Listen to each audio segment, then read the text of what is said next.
Hi, I'm Jacob Hornberger, president of the Future of Freedom Foundation. I'm joined by Sheldon Richmond, the foundation's vice president. And this is the Libertarian Angle, the show that brings you the libertarian angle on the burning issues of the day.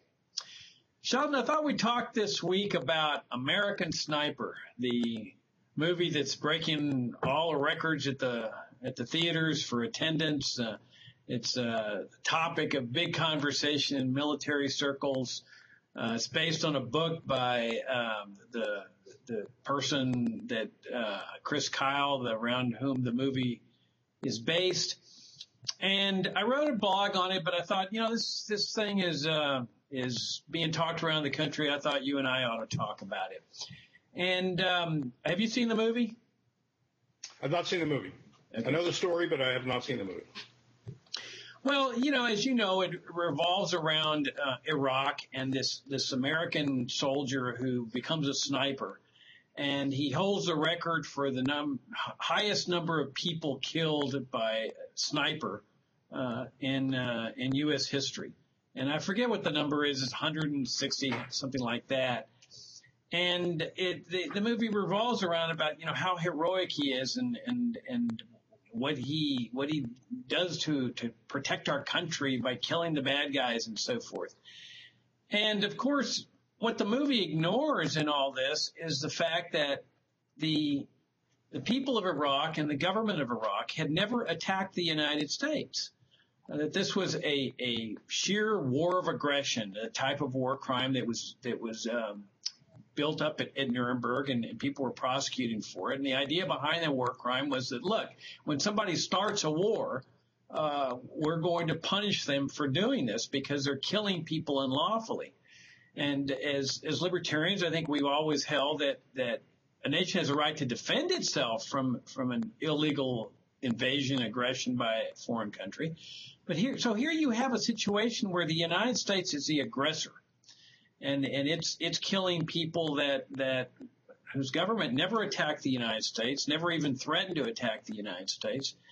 And I think that's an important point to recognize here. Now, as this guy is coming back to the United States and he's dealing with his wife and his children and he keeps going back for 4 tours, it's clear that he's getting all screwed up in the head.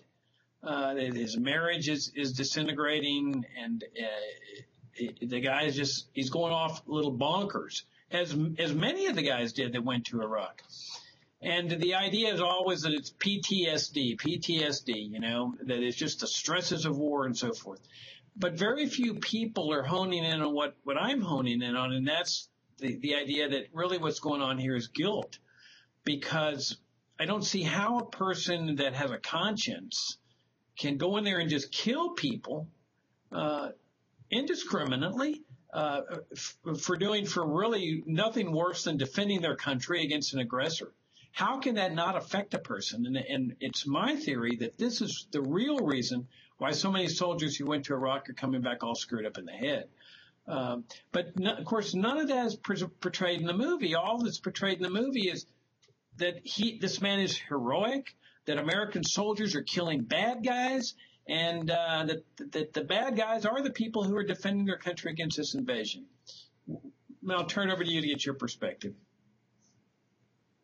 Well, as I said, I haven't seen the movie, so I'm not doing anything like a movie review here, but I do know the story, and I've read a lot about the movie, including from some friends who who I know are very credible and thoughtful about such things, and including your what you've had to say. As I understand it, actually, this movie doesn't. This is a Clint Eastwood movie. Let's remember, and Clint Eastwood in the past has said he doesn't have any desire to romanticize war.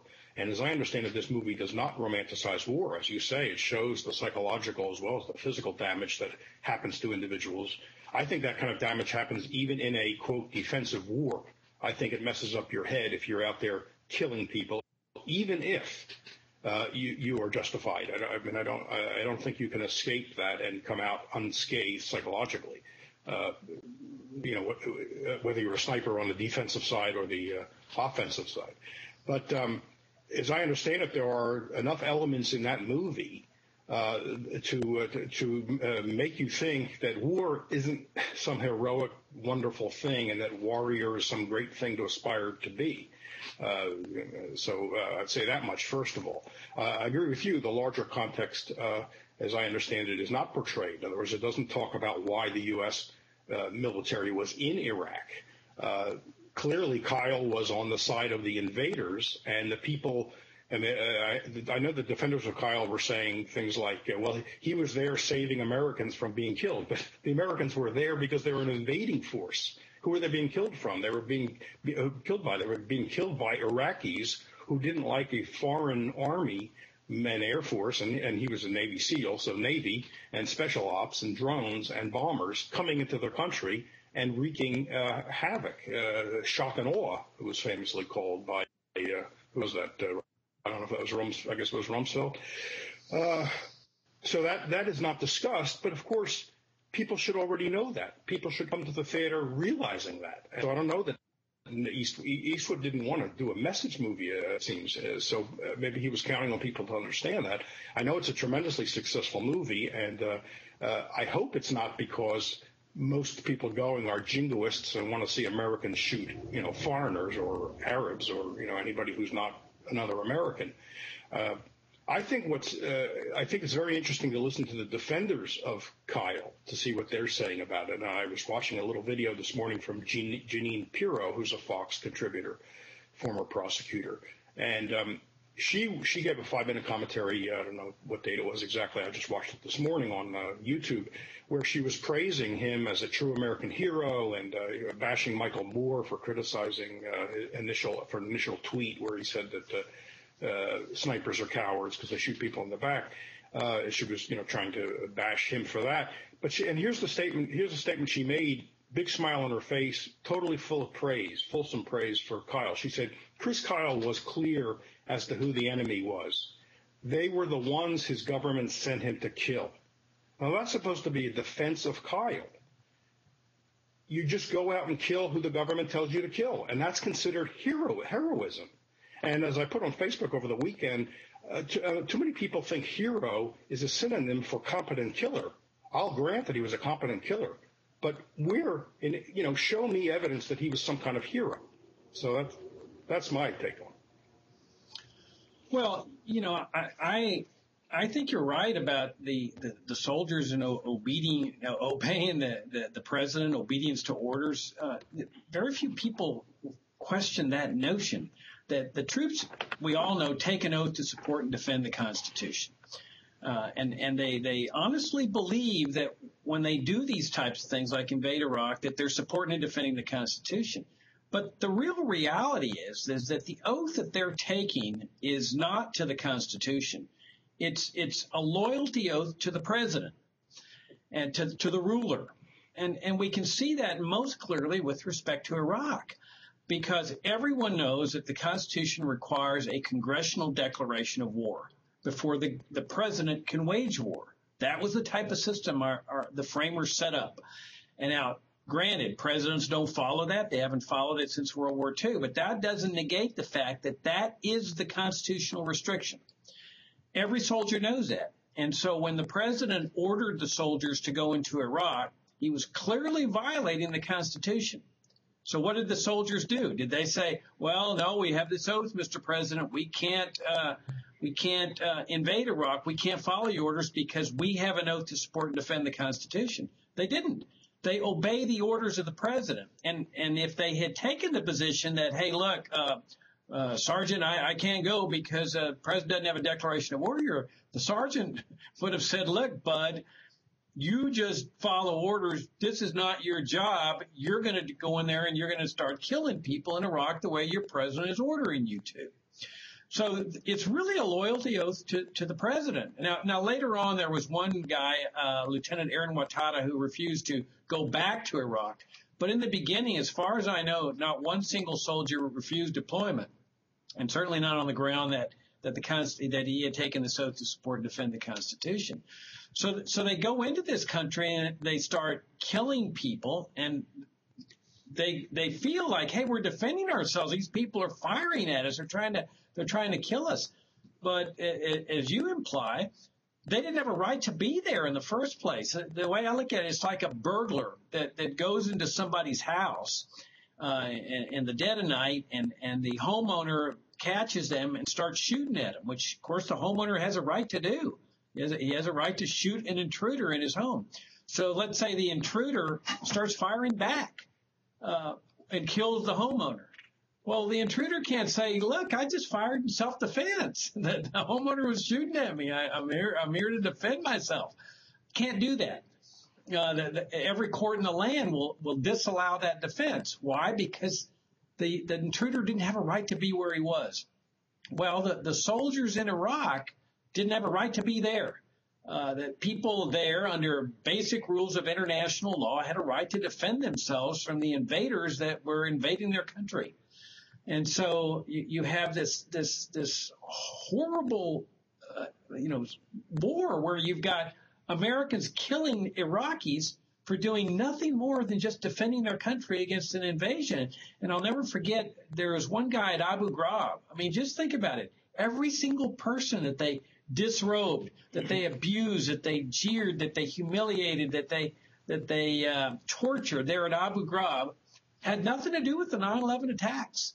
He had never attacked the United States. His government had never attacked the United States. So what was he doing there at Abu Ghraib? Well, he had defended his country against an invasion. And I remember one guy, there was an account of one Iraqi guy that kept saying to American soldiers, sir, why are you doing this to me? Why are you doing this to me? He was referring to him as sir. I mean, like there was this respect for America. And but he had this quizzical look. Why are you doing this to me? Well, it was because they were considered bad guys because the president had told them that they were bad guys. And this is, I think, what Americans really have never examined, Shelton, is, okay, if you look at Afghanistan, there was this tangential relationship to 9/11, but there was no relationship whatsoever to 9/11 with respect to Iraq. All of those people had nothing to do with it. And I think this is something that the American people have never really come to grips with, this whole WMD charade and so forth, that this was a war that involved nothing but a regime change. And that was the whole sole purpose of the war.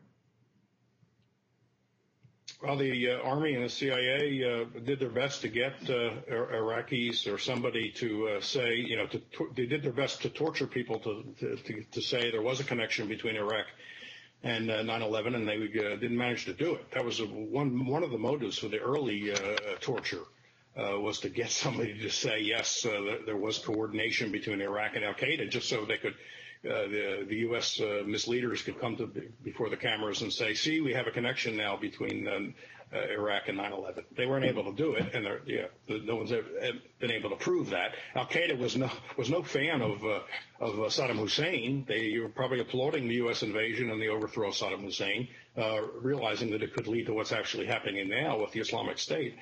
And so Saddam Hussein was not on Al-Qaeda's side. Saddam Hussein was a secularist. He was a son of a but he was he was a brutal dictator. But he was not. He didn't run a theocracy. Women could drive in Iraq. They can't drive in Saudi Arabia. Our great buddy that Obama is going to see now that there's a new king. And so, that's right. I mean, all Americans need to do is turn the story around. Right, if the Iraqi army or some big army, let's say, sort of as powerful as the U.S., which Iraq was not, invaded the United States, would we be calling their snipers of the invading army heroes? Obviously, we would not. And as I understand it, this movie does in some way focus on an Iraqi sniper. And so it's almost maybe perhaps in some places in the movie pitting Kyle against a crack Iraqi sniper. Now, what I would love to see Clint Eastwood do is now do a movie from the point of view of the Iraqi sniper. If you recall, he did 2 movies about Iwo Jima, one from the Japanese point of view. Very, very interesting. So a couple of friends and I were speculating that maybe Eastwood has in the back of his mind that it might be interesting to do one from the Iraqi point of view. He's 84. He's got nothing to lose. Go for it, Clint. I would love to see that. But that's what Americans don't look at. I mean, they just assume, okay, we're at war. We're at war. The government tells us we're at war. We're at war. Well, this is right out of Orwell's 1984.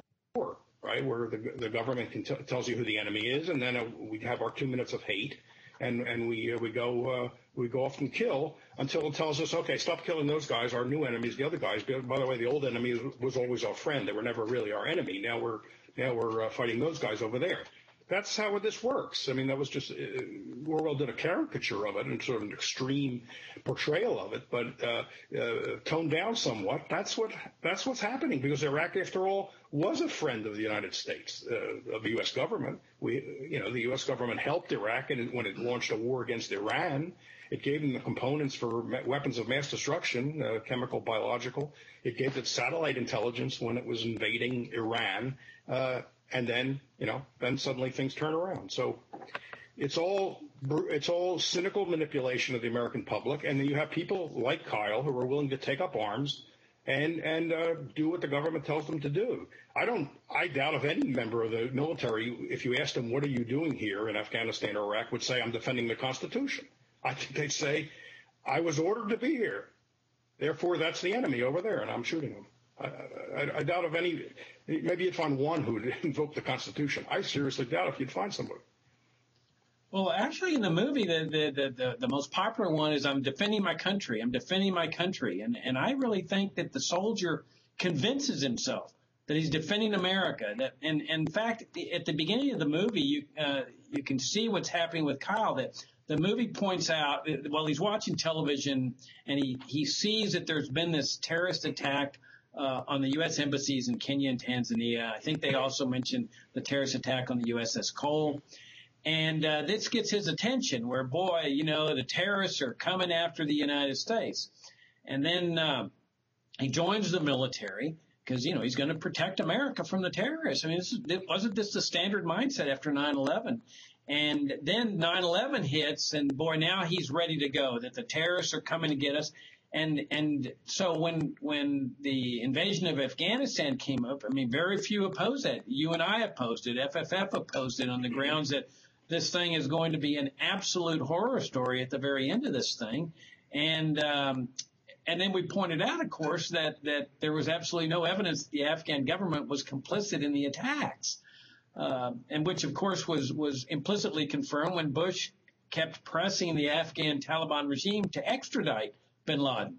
And so that was really what the invasion was all about. I mean, if the Bush administration really believed that the Taliban government had been involved in the 9/11 attacks, there would have been no negotiations over extradition.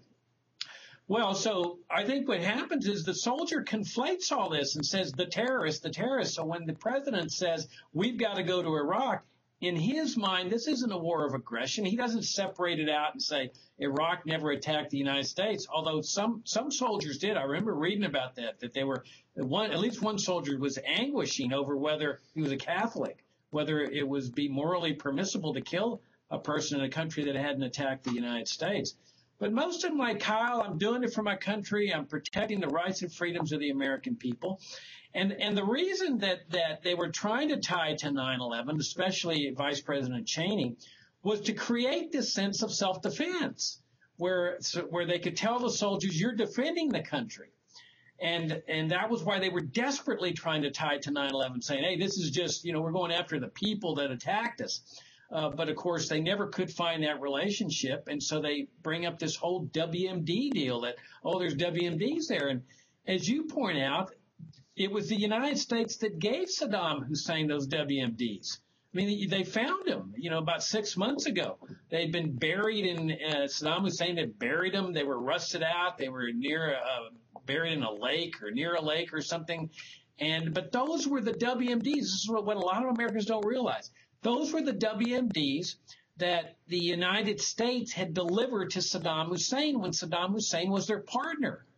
Now, he was their partner in the 1980s when, as you point out, he was engaged in a war against Iran.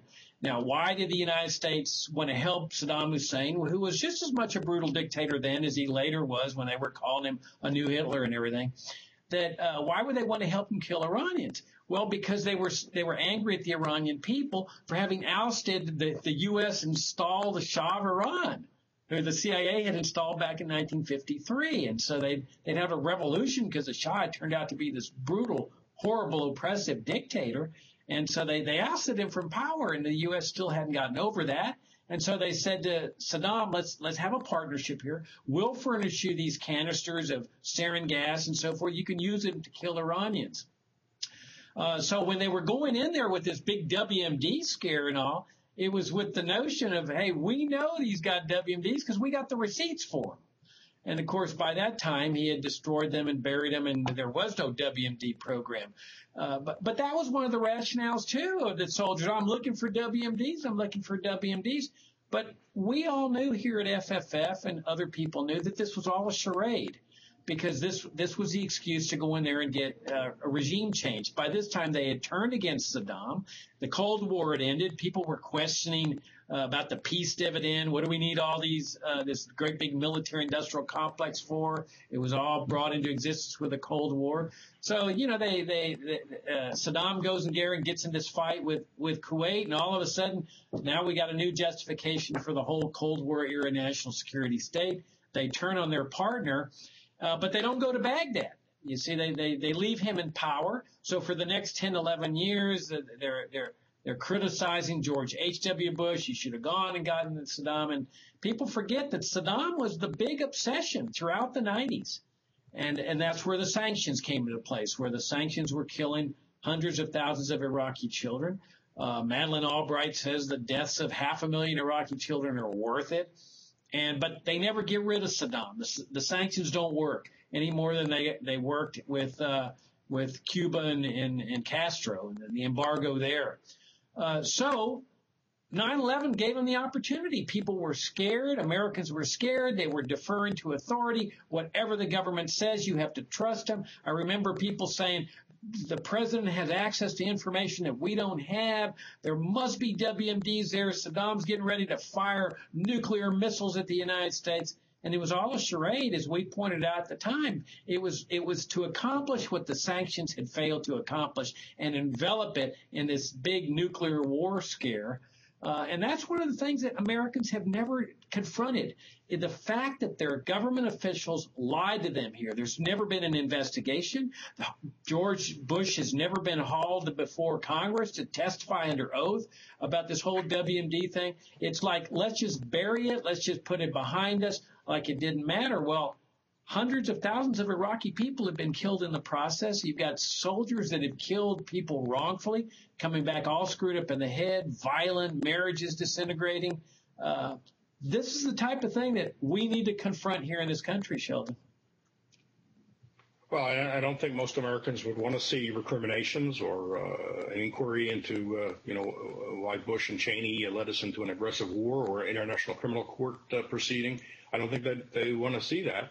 I put up on a couple of the social networks a rhetorical question, admittedly rhetorical, saying, what's the difference between what Kyle did in Iraq and what Adam Lanza did in Sandy Hook Elementary or Klebold and Harris did in Columbine? I don't really see an essential difference. They invaded a place they had no right to be, in the latter two cases, schools, and shot people up who were no threat to them. I don't see how what Kyle did is how that's different. I can't repeat some of what people said back to me. I really touched a nerve.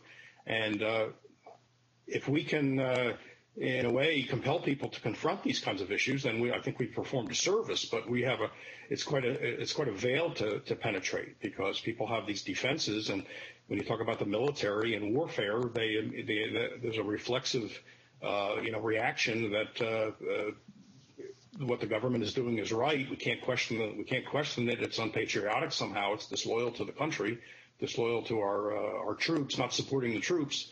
But we need to have a frank discussion about this. So I think we're performing a service, whether people realize it or not. Yeah, I think you're right. That people see it as our team versus their team. It's like the NFL or something. But this is America's team, and it's our team, it's our soldiers, and we've got to support them. And that absolutely is what happened in the lead up to the Iraq War. There was these massive demonstrations all over the world. Don't do this. Iraq doesn't have WMDs, and even if they do, what difference does it make? It wasn't like, hey, they're going to fire mushroom clouds over American cities. I mean, the whole thing was ridiculous. But once once the president said, okay, well, I've enjoyed this debate and now I'm ordering this invasion to take place, I remember there were people saying, okay, this is a democracy. We've all had our debate, but now we have to rally forth and support the troops. We have to come together, that the debate is over. And those that were opposing it lost. Never mind that it's the president making this dictatorial decision on what to do rather than going to Congress and getting a declaration of war. But that was the attitude. It's our team. It's our boys. We've got to now come to their assistance. And, of course, our position was the genuine patriot is the one that stands for what is right, doesn't necessarily rally to the support of his government, especially when his government's in the wrong. The duty of the citizen is to examine what his country's doing, what his government is doing, and saying, hey, we need to stop this. We need to oppose it because it's wrong. And that's, of course, what takes the real courage. It doesn't take any courage to sit there and rally with the government and say, hey, I'm going to blindly support whatever it's doing. And that's what it was. It was blind support. And we can see that the WMDs were a sham in all this in the sense that once they discovered that there were no WMDs, that would have been the time to apologize and say, hey, we made a really grave mistake here. We've killed a bunch of people. We've tortured a bunch of people at Abu Ghraib, and there were no WMDs, and that was our justification for coming in. We're very sorry. We've made this mistake. We're now leaving the country. Well, that's not what they did.